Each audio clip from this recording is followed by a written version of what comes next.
Hello friends, welcome back to crazy tasty cooking. இன்றைக்கி நம்ம பார்க்க போகிற டிஷ் துர்க்கிஷ் ஸ்பினாக் ரைஸ் பார்க்க போகிறோம். அதுக்கு தேவையான பொருட்கள்லாம் இங்கே இருக்குது. Turkish rice, ஸ்பினாக், onion, garlic, oil, இவ்வளோ தான் இதுக்கு தேவையான பொருட்கள்.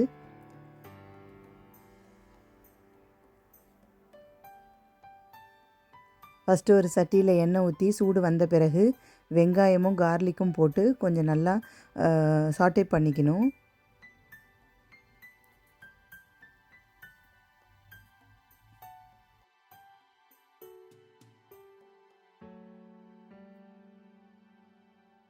லைட்டாக நான் உரப்பு வேணுங்கிறதுக்காக லைட்டாக பெப்பர் சேர்த்துருக்குறேன்.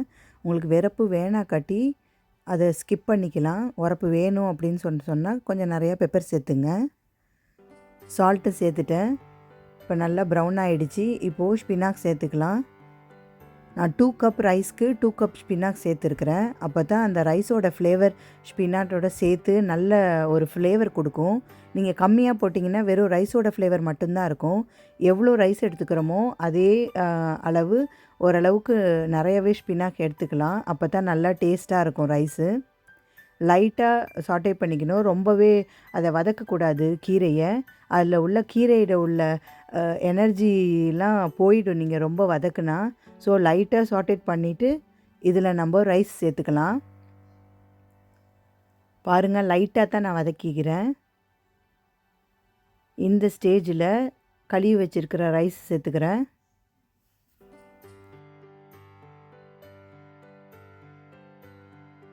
ரைஸையும் சேர்த்துட்டு நல்லா மிக்ஸ் பண்ணிக்கணும் அந்த ஸ்பினாட்டோட.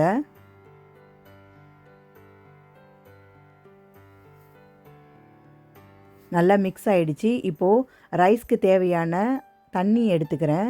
ரைஸ்க்கு 2 கப் ரைஸ்க்கு 4 கப் தண்ணி ஊற்றுவோம். அதே அளவில் ஊற்றுனாவே கரெக்டாக இருக்கும். எக்ஸ்ட்ராவாக நம்ம ஊற்றணுன்ட்டு அவசியம் இல்லை. ரைஸுக்கு எந்த அளவுக்கு நம்ம யூஸ் பண்ணுவோமோ அதே மாதிரி யூஸ் பண்ணிக்கலாம். இந்த ஸ்பினாக் ரைஸு துர்க்கிஷில் ரொம்ப ஃபேமஸான ரைஸ் இது. இது சம்மர் டைமில் அடிக்கடி இது செய்வாங்க. ஸோ இது குளிர்ச்சியாகவும் இருக்கும், சாப்பிட்றதுக்கு நல்லா டேஸ்ட்டாகவும் இருக்கும்.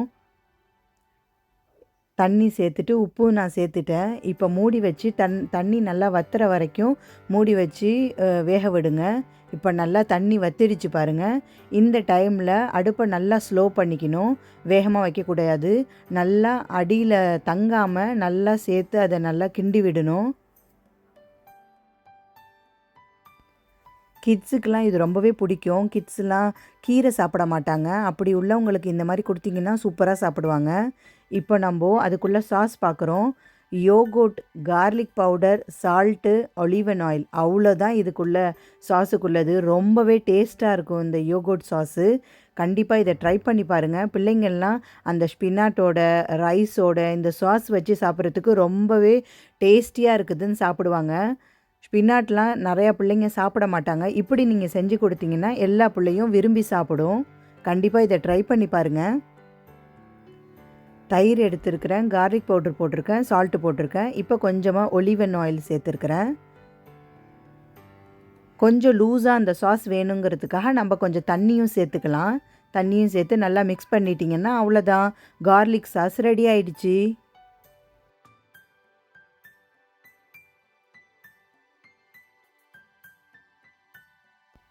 இப்போ நம்மளோட ரைஸும் ரெடி ஆயிடுச்சு. நல்லா கிண்டி விடுங்க ரைஸை.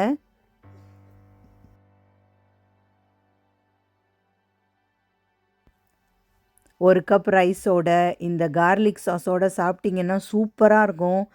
இது சொல்கிறதுக்கே எனக்கு ரொம்பவே டெம்டிங்காக இருக்குது. இதில் டேஸ்ட்டு நெசமாலேயே ஒரு அல்டிமேட்டான டேஸ்ட்டாக இருக்குங்க. கண்டிப்பாக இதை ட்ரை பண்ணி பாருங்கள். வெறும் ரைஸாக சாப்பிடாம இந்த யோகோட் சாஸ், கார்லிக் சாஸோடு சேர்த்து இந்த ஸ்பினாட் ரைஸ் சேர்த்து சாப்பிட்டிங்கன்னா சும்மா யம்மியாக இருக்கும். கண்டிப்பாக இதை ட்ரை பண்ணி பாருங்கள். பிள்ளைங்களுக்கெல்லாம் ரொம்பவே பிடிக்கும்.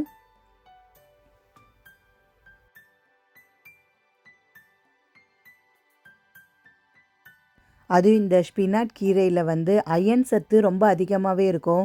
பிள்ளைங்களுக்கெல்லாம் அயன் சத்து கம்மியாக இருக்கும். அந்த மாதிரி பிள்ளைங்களுக்கு இந்த மாதிரி ரைஸ் செஞ்சு கொடுத்தீங்கன்னா ரொம்பவே எனர்ஜெட்டிக்காக இருக்கும். இந்த வீடியோ உங்களுக்கு பிடிச்சிருந்துச்சுன்னா லைக் பண்ணுங்கள், கமெண்ட் பண்ணுங்கள், ஷேர் பண்ணுங்கள். சப்ஸ்கிரைப் பண்ணாதவங்க சப்ஸ்கிரைப் பண்ணுங்கள். தேங்க் யூ ஃபார் வாட்சிங் மை வீடியோ.